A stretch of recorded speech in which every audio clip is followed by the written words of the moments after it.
ВМРО ДПМН е подготвено за дискусија околу нивниот предлог закон за здруженија и фондации кои го доставија, со цел да се реши законската празнина низ која се протнаа бугарски клубови со имиња на соработници на фашизмот и други контраверзни личности. Ова следува како претениците од владеачкото мнозинство најавија можна поддршка на законот, а вчера и премиерот Ковачевски ги повика претениците од СДСМ да учествуваат во расправата на комисијата во собрание.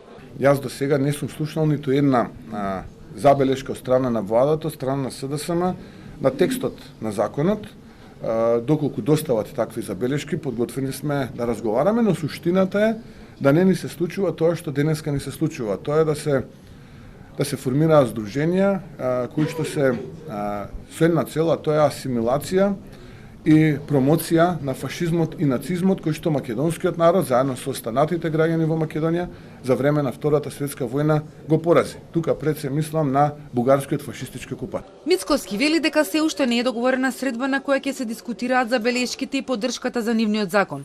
Но според информациите на Телма, за утре е планирано во собранието претениците од власт и опозицијата да се координираат околу предлогот на ВМРО ДПМН и конечната верзија во која би бил изгласен. Представник на средбата треба да има и од Министерството за правда.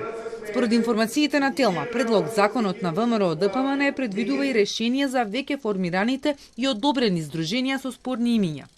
Во преодните и завршните одредби на предлог законот се остава простор од 3 месеци. Сите здруженија и фондации да го согласат името, целите и дејностите. Оние кои во тој рок нема да постапат, престануваат по сила на закон и се брижат од регистарот, по донесена одлука од страна на министерот за правда, а врз основа на препорака на комисијата.